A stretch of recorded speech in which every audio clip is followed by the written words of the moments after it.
პირველ რიგში მინდა წარმოგიდგინოთ ჩვენი რუბრიკის დღევანდელი სტუმარი ბატონი ლევან კარანაძე, საქაირო ნავიგაციის სამეთვალყურეო საბჭოს თავმჯდომარე. ვისაუბრებთ დღეს საქაირო ნავიგაციაზე. თავისთავად ცხადია, თუმცა არ შემიძლია ის უმნიშვნელოვანესი ფაქტი არ აღვნიშნო და ჩვენი ეთერით ექსკლუზიურად მინდა რომ მოგილოცოთ.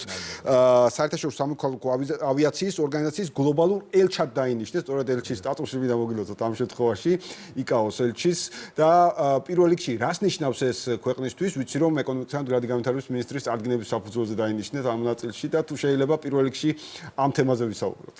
მადლობა გიორგი, მივესალმებ მაყურებელს. ეს არის ძალიან დიდი აღიარება, დიდი პატივია ჩვენთვის, პირადად ჩემთვისაც და ჩვენი ქვეყნისთვის, მე ვიტყოდი. ზოგადად იკაოზე რახან ვახსენეთ, ეს არის სამოქალაქო ავიაციის საერთაშორისო ორგანიზაცია, ეს არის გაეროს სპეციალიზებული სააგენტო, რომელიც არეგულირებს ავიაციას უკვე 1954 წლიდან 80 წელზე მეტია, ძალიან გავლენიანი ორგანიზაცია არის ამ სფეროში ავიაციაში. გასულ წელს ინიციატივა ჰქონდა გაეროს, უბრალოდ იკაოს გენდივანს, რომ ახალი სტრატეგია შეემუშავებინა. სტრატეგიის ფარგლებში არის გლობალური სწრაფვა, ასპირაციული მიზანი, ეგრეთ წოდებული, რომ 2050 წლისთვის ავიაცია, საჰაერო ტრანსპორტი ხელმისაწვდომი იყოს ყველა ქვეყნისთვის, ყველა მოქალაქისთვის, ნულოვანი ფატალობით, ანუ საავიაციო შემთხვევებით გამოწვეული რისკი უნდა იყოს ნული, უსაფრთხო ავიაცია და ასევე გარემოდაცვითი თვალსაზრისით, თქვენ წინ გარემოდაცვაზე საუბრობდით, გარემოდაცვითი თვალსაზრისით ასევე ნულოვანი ზეგავლენად, ნეგატიური ზეგავლენით გარემოზე, ეს ესეთი ასპირაციული მაღალი დონის მიზანი არის და ამ მიზნის მისაღწევად სტრატეგიული გეგმა არის შემუშავებული. წლევანდელი წლიდან დაიწყო ელჩების გლობალური პროგრამა, ეს არის პირველი საინაუგურაციო. ჯერჯერობით რამოდენიმე ელჩი იქნა შერჩეულ რამოდენიმე ქვეყნის. აი ამ იკაოს წევრი არის 193 ქვეყანა. ამ 193 ქვეყნიდან 17 ქვეყნის 24 ელჩი იქნა შერჩეული, სხვადასხვა კრიტერიუმები იყო დასაკმაყოფილებელი. როგორც ვთქვი, ბრძანეთ ეკონომიკის აი მაყურებელს რომ განუმარტოთ აი ეს ელჩობის ბენეფიტი, დამატებით სარგებელი საქართველოს, გარდა იმისა, რომ უკვე სტატუსი ხა ამ ხელა რაოდენობიდან.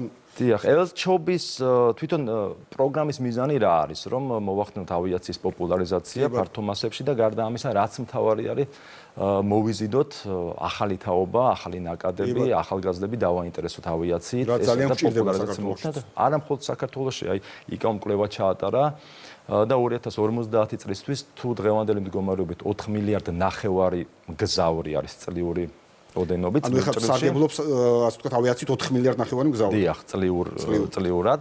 2050 წლისთვის მოსალოდნელია დაახლოებით 300%-იანი ზრდა და იქნება 12 მილიარდზე მეტი მგზავრი. შესაბამისად ამას სჭირდება საჭირო ინფრასტრუქტურა, ტექნოლოგიები, მაგრამ რაც მთავარი არის ადამიანური რესურსი, ადამიანი დარჩება, მიუხედავ ტექნოლოგიის განვითარებისა, AI-ის და ასე შემდეგ სხვადასხვა კომპონენტის შემოსვლისა, ადამიანი დარჩება სისტემის მთავარი კომპონენტი და მთავარი ღერძი. ჩვენ სადღაც 12 მილიარდ მგზავრზე ვსაუბრობთ დაახლოებით ან გლობალურად 2050 წლისთვის ცხადია. აი კვლევის თანახმად 2027 წლისთვის ახალი დამატებითი ფრინავების და ინჟინრების და მეთვალყურების საჭიროება და გეტყვით ციფრებს. ანუ AI პილოტი რობოტი პილოტი არ განიხილება. რობოტი პილოტი ჯერჯერობით არ განიხილება, კი სხვადასხვა დემო ვერსიები არის, მაგრამ როგორც იტყვანაც განჭვრეტად მომავალში ესეთი რამე ჯერჯერობით არ განიხილება, ანუ ადამიანი იქნება სისტემის ძირითადი კომპონენტი და ღერძი, ხერხემალი დარჩება ადამიანი. დანაკლისი, მაგრამ დეფიციტი 660,000-ზე მეტი ინჟინერი და ტექნიკური პერსონალი დაჭირდება 2027 წლისთვის დარგს. 550,000 მფრინავი. 110,000 საჰაერო მოძრაობის მეთვალყური. ანუ ძალიან მოთხოვნადი პროფესია. ეს გლობალურად ასე ვთქვათ, ეს დეფიციტი პირველად ალბათ გადმოითარგმნება საქართველოსთან. თავისთავად გადმოითარგმნება საქართველოს, იმიტომ რომ ჩვენთანაც იცით თქვენ კარგად გიორგი, რომ ბოლო წლების განმავლობაში ავიაცია ვითარდება, ციფრები არის ძალიან შთამბეჭდავი, ზრდა გვაქვს სერიოზული.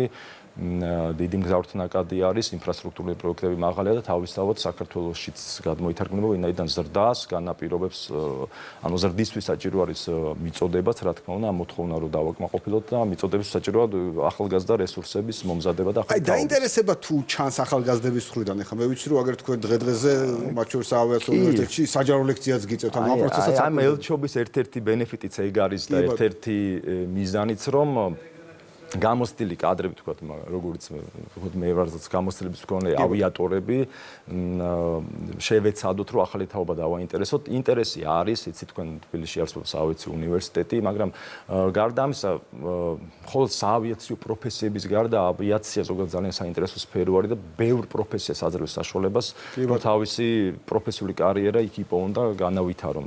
ჩვენ გვყავს არ ვიცი კარტოგრაფები, გეოდეზისტები, ორნიტოლოგებიც კი, იმიტომ რომ ავიაცია კომპლექსური სფერო არის და ძალიან ბევრი პროფესია არის საჭირო, კი. ლევან, ციფრები ვახსენეთ და უცებად მინდა რომ ამ ნაწილში შევიდეთ. როგორი გვაქვს დღეს იგივე ხო, როცა ჩვენ ვსაუბრობთ ახლა იგივე კადრების მოსდოვის, კადრები გვინდა რომ ემსახურებოდეს გარკვეული ტიპის სივრცეს, ხო? მათ შორის აქ გზავრთნაკადი ერთია, ბუნებრივია, სახაერო, ანუ გადაფრენა, სატრანზიტო ზონად საქართველოს გამოყენებაში. ჯამში როგორი გვაქვს ციფრები საქართველოს ავიაციაში?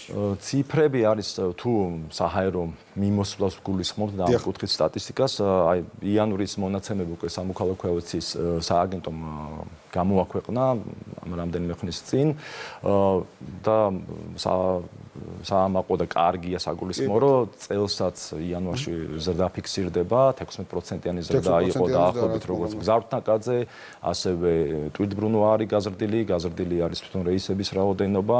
ჩვენაც მოლოდინი გვაქვს წელს ზრდა უნდა იყოს ასევე შთამბეჭდავი, კარგი, ისევ როგორც გასულ წელს ჰქონდა.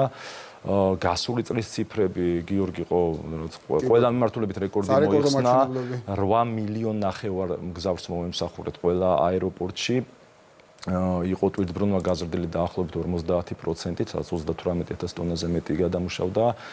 პიკურ პერიოდში რეისების რაოდენობა იყო სადაც 700 სიხშირე კვირაში, ეს იყო 122 მიმართულება დაახლოებით, მრავალი 70 კომპანიაზე მეტი, გეოგრაფიული არეალი გაიზარდა, შემოვიდა კომპანიები ბრიტიში. ახალ ავიაკომპანიებზე მინდა მეკითხა, 25 მაგალითად ესეთი კომპანიები შემოვიდნენ როგორც ბრიტიში, EasyJet, Transavia და გეოგრაფიული არეალიც ქალაქები დაგვემატა ჟენევა, ციურიხი, მუმბაი, პეკინი, სერიოზული. სწორედ ეს პირდაპირ რეისების შემდეგ ზდის იმ გზავრთნაკადს, რომელსაც ახლა ჩვენ ვახსენებთ. ლევან, შემაჯამებლად აუცილებლად მინდა გკითხოთ საქაერო ნავიგაციის ჭრილში კვლავ საერთაშორისო თანამშრომლობა დაგეგმილი სიახლეები, რაც ჩვენ მიმდინარე წელს გვაქვს იმისთვის რომ ის ამბიციური გეგმები რომელიც გზავრთნაკადის გაზდაზე ალაპარაკი კადრებით სექტორის დაინტერესებაზე საუბარი კიდევ უფრო მეტად გავაუმჯობესოთ. საქაერო ნავიგაცია სხვა უწყებაში ასევე სხვა ამ დარგში მოქმედ ორგანიზაციებთან ერთად არის ერთ-ერთი მნიშვნელოვანი ორგანიზაცია, ჩვენ მემსახურებით საჰაერო მოძრაობას. გასული წელი ჩვენსაც რეკორდული იყო, ჩვენ მოვემსახურეთ წლის ჯამში 305,000-ზე მეტ საჰაერო ხომალდს. ამაში იგულისხმება როგორც ჩვენთან ფრენი ხომალდები და რეისები, ისევე როგორც გადამფრენი. 305,000 საქართველოს საჰაერო სივრცე გადაკვეთთან დაჯდა. ეს არის რეკორდული, ჩვენ არასდროს ესეთი მაჩვენებელი არ გქონია და მოვემსახურეთ უსაფრთხოდ და შეუფერხებლად, რაც მთავარია. და აი უსაფრთხოდ და შეუფერხებელი მომსახურების უზრუნველსაყოფად გვჭირდება, რა თქმა უნდა, პერსონალი და ტექნოლოგიები. საქაერო ნავიგაციამ დაასრულა პრაქტიკულად საგარეჯოში ახალი რადიოლოკატორის დამონტაჟება და ჩაეშვა სისტემაში ეს ახალი ულტრათანამედროვე ლოკატორი. გვაქვს გეგმაში რომ მეტეოსისტემები სრულად უნდა განვაახლოთ ჩვენს ყველა აეროპორტში, ჩვენ თბილისის გარდა ქუთაისის, ბათუმის მემსახურებით და ასევე ადგილობრივ აეროპორტებს. რაც მთავარია ტრენინგების მიმართულებით, რახან უკვე ამ მიმართულებით ვართ ძირითადად და ელჩობის სტატუსით მაძლევს ამის საშუალებას ჰქონდა მსჯელობა ხელმძღვანელობასთან და დირექტორის გადაწყვეტილებით, გენდირექტორის გადაწყვეტილებით იგეგმება ახალი ნაკადის მიღება საჰაერო მოძრაობის მეთვალყურეები მოვამზადოთ. ზოგადად საქაერო ნავიგაცია ძალიან დიდ ძალისხმევას ანდომებს ტრენინგების მიმართულებას, სწავლების მიმართულებას, ჩვენ სწავლებებს ძირითადად საზღვარგარეთ ვახორციელებთ. ფაქტია რომ კადრები გვჭირდება ამ კუთხით, მათ შორის გადამზადება მუდმივად, ხომ გარდა ახალი კადრების. ეს არის უწყვეტი პროცესი. უწყვეტი პროცესი. ეს როგორც კი ამ სფეროში შემოდიხარ, ნახევრად პროფესიონალები არ არსებობენ. თუ გვინდა რომ უსაფრთხოდ და შეუფერხებლად იოპერიროს ავიაციამ, ეს არის უწყვეტი პროცესი.